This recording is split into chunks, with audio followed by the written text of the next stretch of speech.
এই হাদিসটা শোনেন। নবী সাল্লাল্লাহু আলাইহি ওয়াসাল্লাম একদিন ঘুম থেকে উঠলেন ভয়ে পেয়ে, আতঙ্কিত।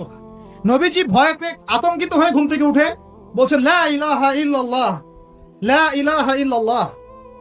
তখন তার স্ত্রী পাশে যিনি শুয়ে আছেন তিনি বলছেন নবী সাল্লাল্লাহু আলাইহি ওয়াসাল্লাম বলছেন ওয়াইলুল লিল আরব, ওয়াইলুল লিল আরব মিন শাররি কাদ ইখতারাব। আরব জাতির জন্য ধ্বংস, আরব জাতির জন্য ধ্বংস। কি ভয়ঙ্কর ফিতনা ধেয়ে আসছে ওদের দিকে, কি ভয়ঙ্কর ফিতনা ধেয়ে আসছে। এবং তিনি হাতের ইশারা করে দেখালেন এইভাবে যে আজকে, নবীজি বলছেন 1400 বছর আগের কথা, 1445 বছর আগের কথা, 1445 বছর আগে নবীজি বলেছেন আজকে, ওই সময় আজকে ইয়াজুজ আর মাজুজের যে দেয়ালের কথা মনে আছে? যুলকারনাইনের সময় দেয়াল, এই দেয়াল এতটুকু পরিমাণ খুলে দেয়া হয়েছে, এতটুকু পরিমাণ খুলে দেয়া হয়েছে 1400 কত বছর আগে। তখন তার স্ত্রী বলছেন আনুহলিক ওয়া ফিনা সালিহিন, আনুহলিক ওয়া ফিনা সালিহিন ইয়া রাসূলুল্লাহ, আমাদের মধ্যে ভালো মানুষরা থাকা সত্ত্বেও কি আমরা ধ্বংস হয়ে যাব? আপনি যে বলছেন ওয়াইলুল লিল আরব, আরবদের জন্য ধ্বংস। নবীজি বলছেন নাম হ্যাঁ, নাম হ্যাঁ, ধ্বংস হয়ে যাবে।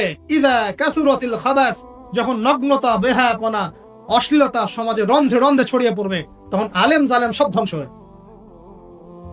এই হাদিসটা অকাট্য হাদিস বুখারী মুসলিমের, মানে এটা সহিহ, এটা বিষয়ে কোনো সন্দেহ নেই।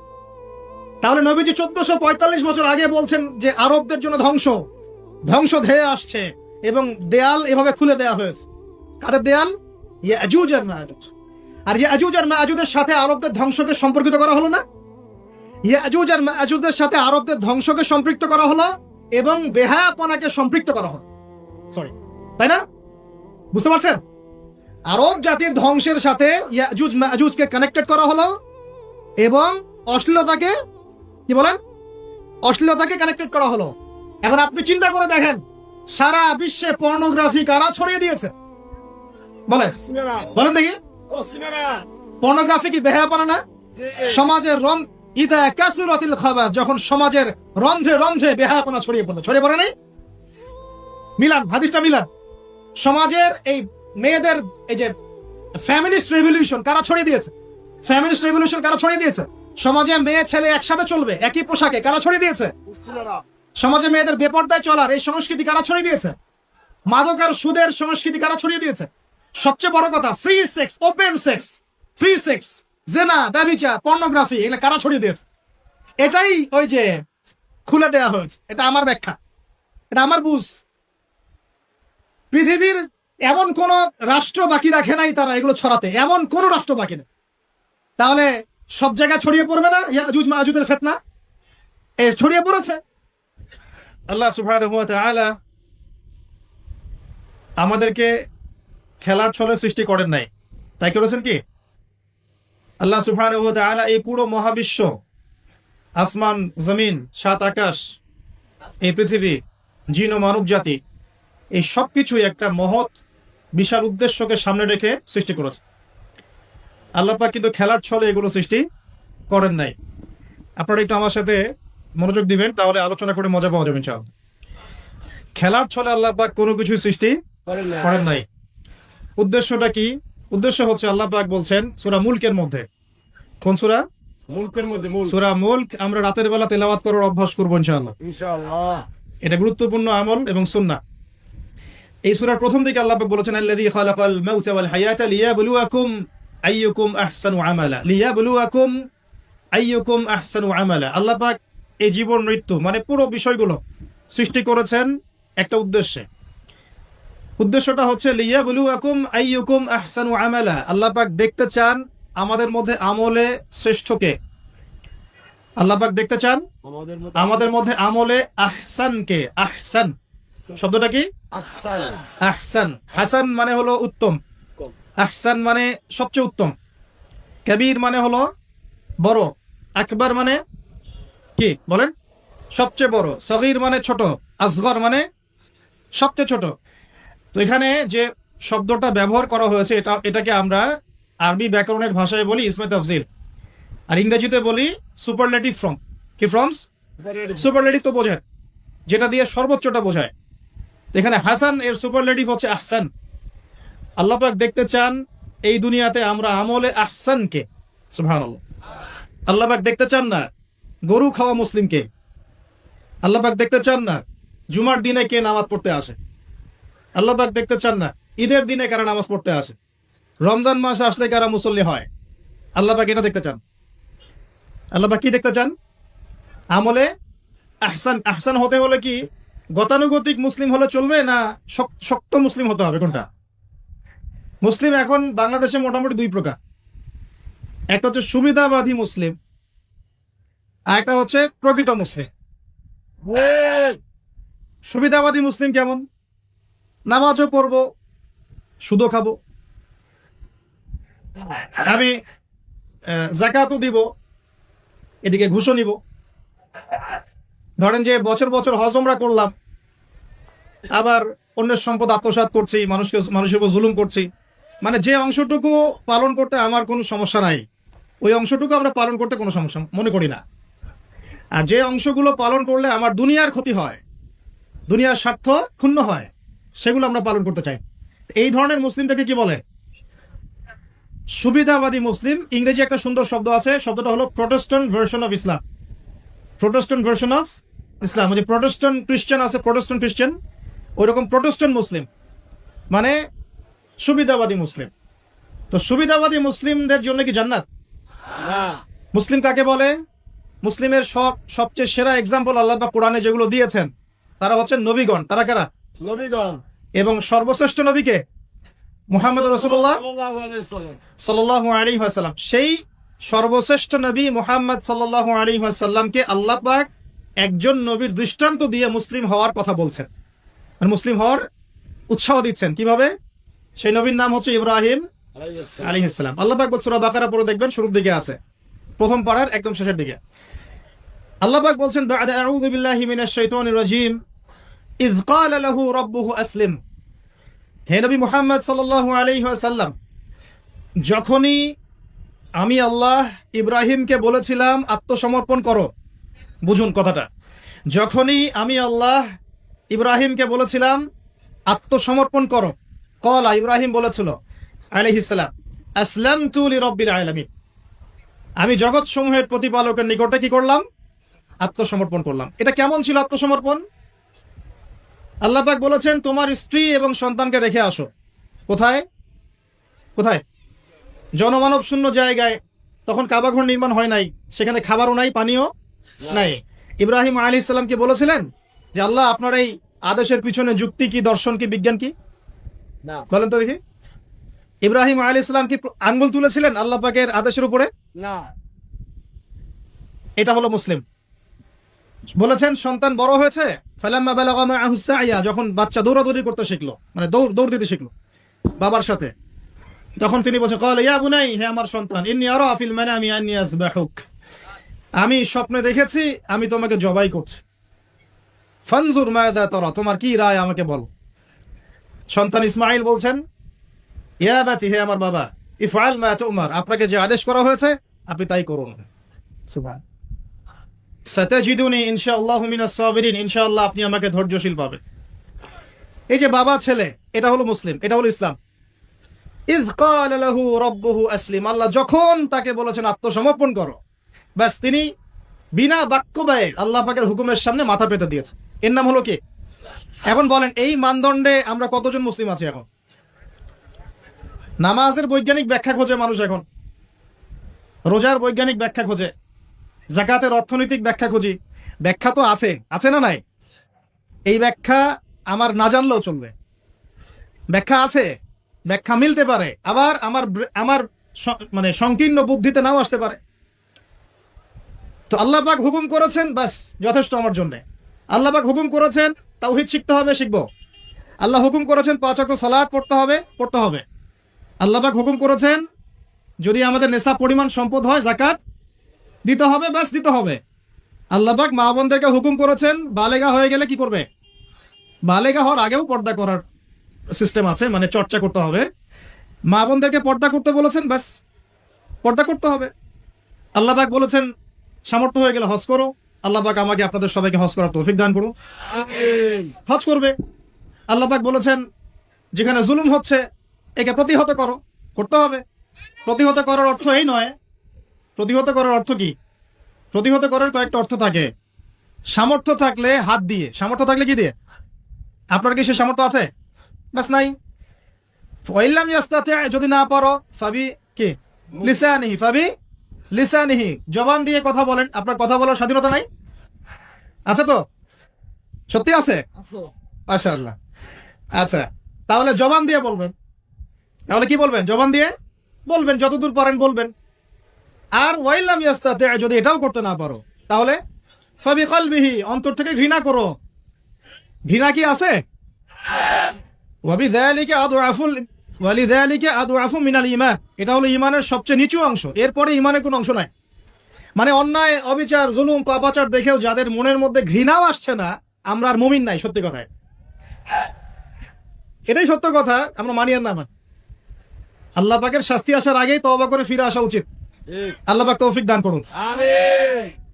তো ইসলাম বোঝাচ্ছিলাম যে দেখুন, যখন আল্লাহ পাকের যে হুকুম চলে আসবে তার সামনে আত্মসমর্পণ করার নাম কি? ব্যাস, এই হলো ইসলাম। এখন বলেন, সত্যিকার অর্থে আমাদের সমাজে এই সুবিধাবাদী মুসলিমদের সংখ্যা বেশি না প্রকৃত মুসলিমদের সংখ্যা বেশি? আল্লাহ পাক বলেছেন আমাদেরকে প্রকৃত মুসলিম হতে। আল্লাহ পাক দেখতে চান, এই সৃষ্টির উদ্দেশ্য কি? আল্লাহ দেখতে চান সবচেয়ে শ্রেষ্ঠ মুসলিম কারা। সুবহানাল্লাহ, সুবহানাল্লাহ। আল্লাহ পাক আমাদেরকে শ্রেষ্ঠ মুসলিম হওয়ার তৌফিক দান করুন। এখন এই কাজটা তো সহজ না। কাজটা কি সহজ? কাজটা কিন্তু এত সহজ না। তো কাজটাকে সহজ করার জন্য আমরা আল্লাহর তৌফিক কামনা করি। আল্লাহ পাক আমাদের সবাইকে তৌফিক দান করুন। সর্বপ্রথম আল্লাহ পাক আমাদেরকে দান করুন আল্লাহ পাকের রহমত। আল্লাহ পাক আমাদেরকে দান করুন আল্লাহ পাকের মারেফত, আল্লাহ পাকের দ্বীনের বুঝ, নেক হায়াতের মধ্যে বরকত এবং সঠিক বেঠিক ভালো মন্দ বোঝার ক্ষমতা এবং হক চিনে গেলে তার উপর অটল থাকার তৌফিক। আল্লাহ পাক আমাদের সবাইকে এগুলো দান করুন। এখন আজকের যে কথাটা বলতে চাচ্ছি, যে আমরা যদি আমাদের জীবনটা কাজে লাগিয়ে আল্লাহ পাকের রেজামন্দি হাসিল করতে চাই, সমকালীন ফিতনাময় প্রেক্ষাপটটা আরো কঠিন বেশি। আগের প্রেক্ষাপটটা যতটা কঠিন ছিল, আস্তে আস্তে প্রেক্ষাপট কি হচ্ছে? আরো কঠিন হচ্ছে।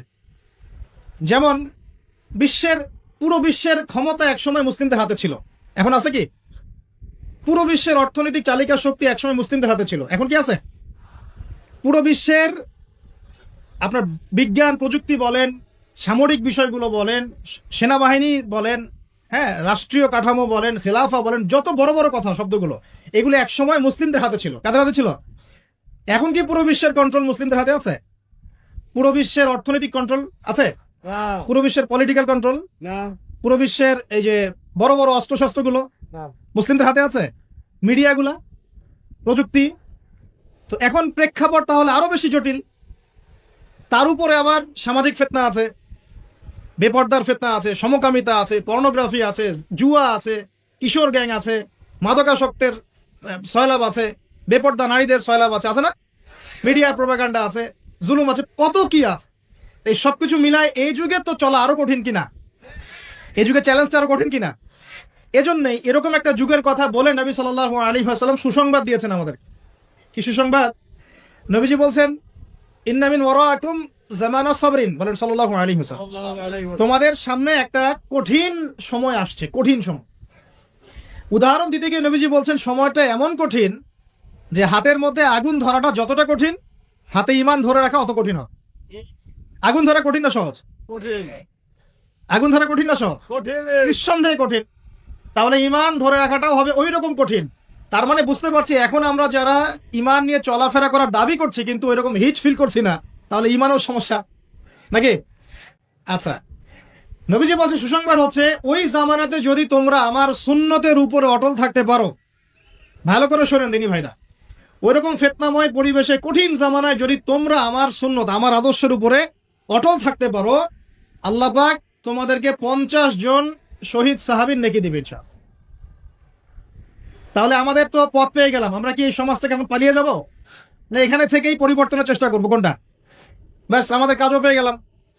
তো এখন এই পুরো কাজ, নিজে আমল করা, দিন শেখা, পরিবার, সমাজ, দিনের দাওয়াত, এই সব কিছুকে একসাথে রেখে, সামনে রেখে মোটামুটি ভাবে 5টা কাজ আমাদেরকে করতে হবে। রাজি আছেন ইনশাআল্লাহ? ইনশাআল্লাহ। এই 5টা হচ্ছে আলোচনার মূল বিষয়। 1 নাম্বার, তো কথা বললে ভাই অনেক কথা বলা যায়, মোটা দাগে 5টা আমাদের কর্তব্য এখন। আল্লাহ পাক আমাদের সবাইকে করার তৌফিক দান করুন। এক নাম্বার হচ্ছে দুনিয়ায় সফল হতে, পরকালে আল্লাহ রেজামন্দি হাসিল করতে এবং দ্বীন ইসলামকে আল্লাহর জমিনে বিজয়ী করতে সর্বপ্রথম আমাদের ঐক্যবদ্ধভাবে যে কাজটা করতে হবে সেটা হলো আল্লাহর দ্বীনের জ্ঞান শেখা, আল্লাহর দ্বীনের ইলম অর্জন করা। একদম মুখস্থ করে নেন আজকের লেকচার। কি অর্জন করা? ইলম অর্জন করা, দ্বীনি ইলম অর্জন করা। আপনি দুনিয়াবি ইলমে ডক্টর, ইঞ্জিনিয়ার, পাইলট, ব্যারিস্টার, জজ যাই হন, দ্বীনি ইলম অর্জন করতে হবে। আপনি যেই হন না কেন, যে কেউ হন না কেন, দ্বীনি ইলম আপনাকে অর্জন করতে হবে। কতটুকু অর্জন করতে হবে? কতটুকু? যতটুকু অর্জন করলে আমি শিরক চিনতে পারি, তাওহীদ চিনতে পারি, আমি সুন্নাত চিনতে পারি, বেদাত চিনতে পারি, আমি হালাল চিনতে পারি, হারাম চিনতে পারি, আমি হক চিনতে পারি, বাতিল চিনতে পারি, আমি ঈমান ভঙ্গের কারণ জানতে পারি, আমি ওযু, গোসল, নামাজ, একামত, কালিমা, আমাদের এই যে বুনিয়াদী শিক্ষা, দ্বীন ইসলামের বুনিয়াদী শিক্ষা আমাকে অর্জন করতেই হবে। রাজি আছেন ইনশাআল্লাহ? বাংলাদেশের বহু মানুষ নামাজ ঠিক মতো পড়তে জানেন, বহু মানুষ ওযু করতে জানেন, বহু মানুষ ইস্তেনজাও করতে জানেন, আর বহু মানুষ কোরআন তেলাওয়াতও করতে জানেন।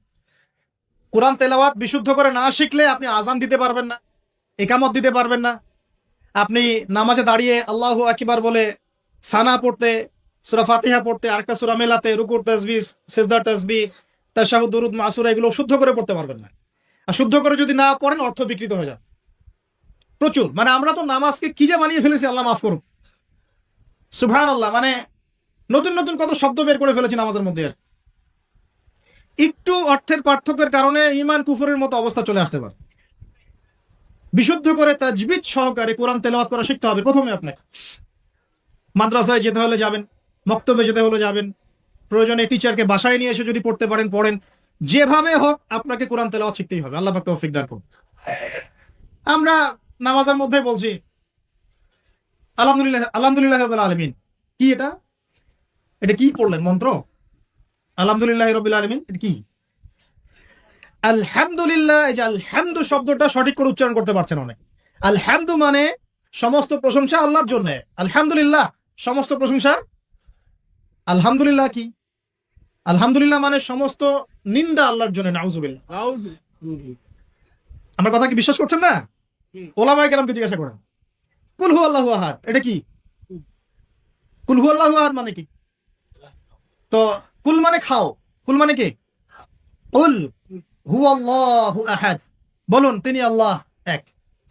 শব্দের অর্থ আছে তো? জি আছে। এখানে পেশাব করিবেন না, করিলে এত টাকা জরিমানা। কমাটা যদি না এর পরে নিয়ে বসাই তাহলে এখানে পেশাব করিবেন না করিলে। আপনারা কি মনে করেন যে আরবির এরকম সিকোয়েন্স নাই? বলছে কুলহু সূরা, সূরাটার নাম কি কুলহু? না। কুলহু বলে কোনো শব্দ আছে? কুল একটা শব্দ, হুয়া আলাদা শব্দ। কুল হুয়া আল্লাহু আহাদ, কুল হুয়াল্লাহু আহাদ। এই তো আমরা কত ভুল করি পদে পদে। সামিআল্লাহু লিমান হামিদা আছে না? সামিআল্লাহ, আল্লাহ তার কথা শোনেন। লিমান হামিদা, যে তার প্রশংসা করে, না যে আল্লাহর প্রশংসা করে আল্লাহ তার কথা শোনেন। এন্ড আমরা শব্দ বানিয়েছি সামিআল্লাহ হুলিমান হামিদা। তো হুলিমান হামিদা কি শব্দ? হুলিমান হামিদা বলে কোন শব্দ আছে? সামিআল্লাহু লিমান হামিদা, সামিআল্লাহু লিমান হামিদা। তো এই যে পদে, আমি বলতে গেলে নামাজ নিয়ে রাত পার হয়ে যাবে। পদে পদে পদে পদে আল্লাহু আকবার শব্দটা আল্লাহু আকবার, আল্লাহু আকবার বানিয়ে যায়। আকবার, আকবার মানে কি? অনেকের আজান শুনে মনে হয় যে গিয়ে একটা পিটন লাগাই দিয়ে, একামত শুনলে মনে হয় যে একটা পিটন লাগাই যায়। কাতকা মাতিস সালা, কাতকা মাতিস সালা, এটা আবার কি? এগুলো কি মানে? এই যে এগুলো কেন হচ্ছে জানেন? একটাই কারণে, কারণ বিশুদ্ধ করে আমরা কুরআনুল কারীম তেলাওয়াত করা শিখছি না। তো দিন কায়েম করবে, দাওয়াতের কাজ, মেহনত, জিহাদ, একামতের দিন, কত বড় বড় কথা। আর বেসিক এই কোরআন তেলাওয়াত করা শেখার নাম নাই। আমরা ইয়াংদের মধ্যে একটা সমস্যা দেখছি এখন, ফ্যান্টাসি। ফ্যান্টাসি ফ্যান্টাসি মানে আগে হয়তো মানে বিপথে ছিল, হেদায়েত পেয়েছে, ইসলামের দিকে এসেছে। এখন অনেক বড় বড় স্বপ্ন, মাশাআল্লাহ, স্বপ্ন দেখা ভালো, বড় বড় স্বপ্ন, বড় বড় ইচ্ছা। অনলাইনে বসে গরম করে ফেলছে একদম, ফেসবুক গরম, ইউটিউব গরম, ব্লগ দিয়ে ভর্তি গরম। কিন্তু বেসিক যে কোরআন তেলাওয়াতটা করা শিখবে সেটা ঠিক নেই। 3 মাস কোরআনটা তেলাওয়াত করা শিখবে একজন আলেমের কাছে নাই। একটা কোর্স লঞ্চ করে দেন 6 মাস ক্লাস করবে না, প্রথমে 1 মাস ক্লাস করে পরে নাই, 5 মাস নাই। এইভাবে ভাই দিনের হয়তো সামান্য কিছু খেদমত হতে পারে, সামগ্রিক পরিসরে ইসলাম বিজয়ী হবে না। এক কথায় আমরা যদি এই যুগের আবু বকর, ওমর, উসমান, আলী রাদিয়াল্লাহু আনহুম আজমাইন হতে না পারি, তাহলে এই যুগের সেই ইসলামী খেলাফা বাস্তবায়িত হবে না। এটা হলো মূল কথা। এই পথের প্রথম কাজটাই হচ্ছে দ্বীনি ইলম অর্জন করা। আর ইলম অর্জন করাটা আপনার জন্য কি? নফল, মুস্তাহাব, সুন্নত না ফরজ? এটা কে বলেছেন? রাসূলুল্লাহ সাল্লাল্লাহু আলাইহি ওয়াসাল্লাম বলেছেন, তালাবুল ইলমি ফরিদাতুন আলা কুল্লি মুসলিম। তালাবুল ইলম মানে জ্ঞান অর্জন করা, ফরিদা ফরজ মানে কি? ফরজ মানে বাধ্যতামূলক। আলা কুল্লি মুসলিম, কুল্লি মানে কি? প্রত্যেক। কুল্লি মানে কি? কুল্লু মানে প্রত্যেক। প্রত্যেক মুসলমানের উপরে, প্রত্যেক মুসলমান যে মুসলমান দাবি করে নিজেকে, কালিমা পড়েছে, তার উপরে জ্ঞান অর্জন করা ফরজ করেছেন আল্লাহ। আপনি কোরআন তেলাওয়াত না শিখে থাকতে পারবেন না, তো এটা আপনার উপর ফরজ করা হয়েছে। নামাজ কি পড়ছেন, কি বলছেন, এটা আপনাকে শিখতে হবে, তো এটা ফরজ করা হয়েছে।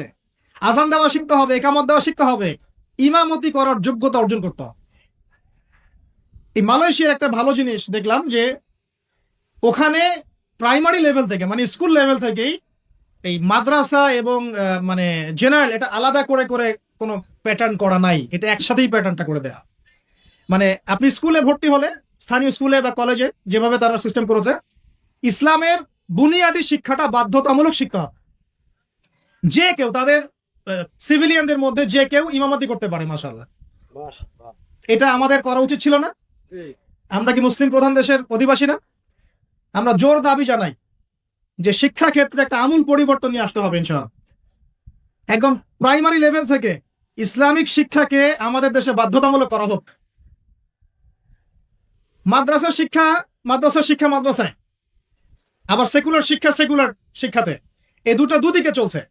তাহলে একজন ব্যক্তি যে এই যে স্কুলে ভর্তি হলো, আপনার ছেলে এখানে 10 বছর পড়বে, এসএসসি পরীক্ষা দিবে, এইচএসসি, তারপরে অনার্স মাস্টার্স, এই 20 বছরে ইসলামটা শিখবে কি? যতটুকু শিখছে এই শিক্ষাটা তো প্র্যাকটিক্যালি প্রয়োগ করতে পারছে না। আর এই জায়গা থেকে যখন কেউ উঠে আসছে, তখন সে তো উম্মার দায়িত্ব নিতে পারছে না। তাহলে ব্যাপারটা কি এমন যে আমরা এদিকে শুধু দুনিয়ার চর্চা করব, আর মাদ্রাসা লাইনে যারা পড়ে তারা দিনের চর্চা করবে? দিন চর্চা করার, দিন পালন করার, প্রচার প্রসারের আমাদের কোনো অধিকার নাই? তাহলে এই শিক্ষাটা অর্জন করলে কি আমরা কি সবাই কি খারাপ হয়ে যাব? আমরা ইসলামিক শিক্ষা শুরু থেকে দেওয়ার চেষ্টা করি বাচ্চাদেরকে, প্রাইমারি লেভেল থেকে, আমাদের বাচ্চারা কি নষ্ট হয়ে যাবে? এই জিনিসটা আল্লাহ পাক আমাদের সমস্ত ঊর্ধ্বতন কর্তৃপক্ষদেরকে বোঝার তৌফিক দান করুন। আল্লাহ পাক আমাদের ঊর্ধ্বতন কর্তৃপক্ষদেরকে এই বিষয়টা বোঝার তৌফিক দান করুন যে ইসলামী শিক্ষায় কল্যাণ ছাড়া অকল্যাণ কিছু নাই। এখানে যদি অন্য ধর্মাবলম্বী কেউ থাকেন, সে তার ধর্ম চর্চা করবে, কোনো সমস্যা? আমরা আমাদের ধর্ম শিখবো ইনশাআল্লাহ। তো এই জিনিসটা আমাদের বুনিয়াদী শিক্ষা। এখন যদি আপনি না পারেন, এখন আপনার কাছে ওই পাওয়ার নাই, ক্ষমতা নাই, ইমপ্লিমেন্টের সুযোগ নাই, তাহলে কি করবেন? তাহলে এখন যে আপনি 20 বছর পড়াশোনা করে ফেলেছেন জেনারেল লাইনে, এখন কি করবেন? এখন আপনার জন্য কিছু অপশন খোলা আছে। এক, স্থানীয় বরেণ্য ওলামায়ে কেরাম যারা আছেন তাদের সাথে পরামর্শ করে সিলেবাস তৈরি করে নিয়ে পড়াশোনা করুন, এটা একটা অপশন। 2, আপনারা কিছু দিনী ভাই ব্যাচ করে করে ওলামায়ে কেরামের কাছে গিয়ে একটা করে কিতাব শেষ করেন। 2, 3, অনলাইনে কিছু কোর্সেস চলছে, এই কোর্সেসগুলো করতে পারেন, কাজে দিতে পারে। তবে অনলাইনে কোর্স অফলাইনের মতো হয় না। অফলাইনে ওস্তাদের সামনে বসে যে পড়াশোনা, এটা অনলাইনে পাবেন না ভাই, ঠিক আছে? অথবা আপনার যদি সুযোগ থাকে তাহলে প্যাটার্ন চেঞ্জ করে এই প্যাটার্নে যেতে হবে। এগুলো ছাড়া তো আপনার সামনে কোনো অপশন খোলা নাই। আরেকটা অপশন হতে পারে যে আমরা যদি মাদ্রাসাগুলোতে এবং আমাদের শিক্ষা প্রতিষ্ঠানগুলোতে জেনারেলদের জন্য আরবির কোর্স আর মাদ্রাসা শিক্ষার্থীদের জন্য জেনারেল কোর্স রাখি, তাহলে উভয়ে শিক্ষিত হতে পারবেন। যা মনে করেন এই ভাই মাদ্রাসায় পড়েছেন, মাশাআল্লাহ, তিনি মাদ্রাসার সব জ্ঞানই রাখেন আলহামদুলিল্লাহ, কিন্তু সায়েন্স, ইংরেজি, mathematics, science and technology, ICT এগুলোর জ্ঞান তার নাই, মনে করেন নাই, বা থাকলেও খুব সামান্য। এই সামান্যটা দিয়ে তিনি বিশ্বকে ডিল করতে পারছেন না, বিশ্বের চ্যালেঞ্জ মোকাবেলা করতে পারছেন না। তাহলে এই ভাই যদি 6 মাস 1 বছরের এই কোর্সগুলো করতে পারে, জেনারেল ডিপ্লোমা কোর্স, তাহলে তিনি উপকৃত হবেন কিনা? তাহলে তার জন্যই রাস্তা। আর এক ভাই মনে করেন যে ইউনিভার্সিটি শেষ করেছেন, 20 বছর পড়াশোনা করে ফেলেছেন, কিন্তু তিনি 20টা সূরা শিখতে পারেন নাই, নামাজ শিখতে পারেন নাই, ওযু শিখতে পারেন নাই। এখন এই ভাইকে কি করবেন? এই ভাইকে ইসলামিক কিছু ডিপ্লোমা কোর্সের আওতায় আনতে হবে, এনে অফলাইন বা অনলাইনে শিক্ষা দিয়ে তাকেও মানুষ করে গড়ে তুলতে হবে। এই তো যদি আমরা চিন্তা করি, আমরা চিন্তা করতে হবে আমাদেরকে জাতি নিয়ে, বড় বড় কথা বললে হবে না তো। যুব সমাজের এখন যে অবস্থা, আপনি সামনে একটা ভয়ঙ্কর বিকলাঙ্গ যুব সমাজ দেখতে পারবো। মস্তিষ্ক বিকৃত হয়ে গেছে এদের মোবাইল ফোন দিয়ে। মোবাইল ফোন, পর্নোগ্রাফি, মেয়েদের ফিতনা, হারাম অ্যাফেয়ার্স, মাদক, জুয়া, টিকটক, এই করতে করতে এদের মস্তিষ্কের সুস্থতা নষ্ট হয়ে গেছে। আল্লাহর কসম, আল্লাহর কসম করে বলছি এরা সুস্থ না। একটা চিত্র খুব কমন দেখতে পারবেন, 10টা-20টা ছেলে গোল হয়ে বসে আছে ফোন নিয়ে, সবার মনোযোগ নিচের দিকে। ওয়ার্ল্ডে কি হচ্ছে, আসমানে কি হচ্ছে, জমিনে কি হচ্ছে, কোথায় মুসলিমদের উপর বোম পড়লো, কোনো ফিকিরই নাই ওর। আপনি মনে করেছেন যে এই যুব সমাজ আগামীতে দেশের হাল ধরবে? আমি হলফ করে বলতে পারি না কোনোদিন দেশের উপকার করতে পারবো। আপনি নষ্ট করে ফেলছেন যুব সমাজকে, নষ্ট করে ফেলছেন। এদেরকে সুস্থতার দিকে নিয়ে আসতে হলে ইসলামী শিক্ষার কোনো বিকল্প নাই, নামাজের কোনো বিকল্প নাই। এদেরকে সামাজিক কাজে লাগিয়ে দিতে হবে, সোশ্যাল কাজে, সামাজিক উন্নয়নমূলক কাজে, এই যে মানবতার সেবামূলক কাজে, প্র্যাকটিক্যাল কিছু কাজে। কিছু বানাও, কিছু করো, সায়েন্স নিয়ে ঘাটাঘাটি করো, কিছু প্রযুক্তি উদ্ভাবন করো, তোমরা কিছু করো। দেখেন আমরা যত কিছু ব্যবহার করি সবকিছু কিন্তু ইহুদি খ্রিস্টানদের। এই যে আমি যে মাইকে কথা বলছি, এই মাইকে ইসলামের বড় বড় কথা বলছি, এই মাইকটাও দেখা যাবে যে মুসলমান তৈরি করে নেয়। তাহলে এটা কি কাম্য ছিল? আর এই বিশ্বের যত শিক্ষার বুনিয়াদ, এই বুনিয়াদী শিক্ষা দিয়েছে মুসলিমরা। বিশ্বাস না করলে খালি আপনি 1200 বছর ইতিহাসটা পড়ে দেখেন। ইবনে সিনার নাম শুনেছেন? চিকিৎসা বিজ্ঞান দাঁড়িয়ে আছে ইবনে সিনার উপরে, নাম শুনে নেই? জাবির ইবনে হাইয়ানের নাম শুনেছেন? এই কেমিস্ট্রি না থাকলে আপনি ওষুধ তৈরি করতে পারবেন না। কেমিস্ট্রি না থাকলে কি পারবেন না? মেডিসিন তৈরি করতে পারবেন না। এটা দাঁড়িয়ে আছে কেমিস্ট্রি জাবির ইবনে হাইয়ানের উপরে, যাকে ইউরোপে বলে গ্যাবর, গ্যাবর ইবনে হাইয়ান। এরকম নাম প্রচুর আছে। আপনি এই যে ম্যাথামেটিক্সের কথা বলেন, জ্যোতির্বিদ্যার কথা বলেন, তারপরে প্রাণীবিদ্যার কথা বলেন, এই রক্ত সংবহন যন্ত্রের কথা বলেন, এক একটা সাবজেক্ট ধরে ধরে দেখেন, সবগুলার গোড়ার মধ্যে আমাদের মুসলিম মনীষীদের অবদান আছে। এমনকি এই যে পুরো বিশ্বের যে দর্শনগুলো চলছে, যত দর্শন, ফিলোসফিক্যাল থটস, আমরা ফিলোসফি পড়েছি, এই ফিলোসফিগুলোর গোড়ায় গিয়ে আপনি দেখবেন সব মুসলিম দার্শনিকদের নাম লেখা আছে। আমরা ইমাম গাজালির নাম জানি না, ইবনে রুশদের নাম জানি না। হ্যাঁ, আমরা অনেক কিছুই জানি না। আসলে আমরা শেকড় ভুলে গেছি। বিশ্বাস করেন, আমরা এই যে প্রযুক্তি, মোবাইল ফোন, টিকটক, মেয়েদের পিছনে ঘুরতে ঘুরতে, অ্যাফেয়ার, বাইক চালানো, আমরা আমাদের জীবনের লক্ষ্যই ভুলে গেছি। আল্লাহ পাক আমাদের যুব সমাজকে তাদের জীবনের লক্ষ্য বোঝার তৌফিক দান করুন। ভাই, আল্লাহ পাক আপনাকে এমনি এমনি সৃষ্টি করেন নাই, আমাকে এমনি এমনি সৃষ্টি করেন নাই। আল্লাহ পাক চান আমাদের কাছে আমরা যেন তার দ্বীনের জ্ঞান অর্জন করি এবং এই জ্ঞান অনুযায়ী আমল করি। এই আমলটা সমাজে ছড়িয়ে দেই, ইসলামের দাওয়াতের মেহনত ছড়িয়ে দেই, যাতে একটা সময় হলেও যেন আল্লাহর জমিন, আল্লাহ দ্বীন কায়েম হয়। এটা আল্লাহ পাক চান আমাদের কাছে।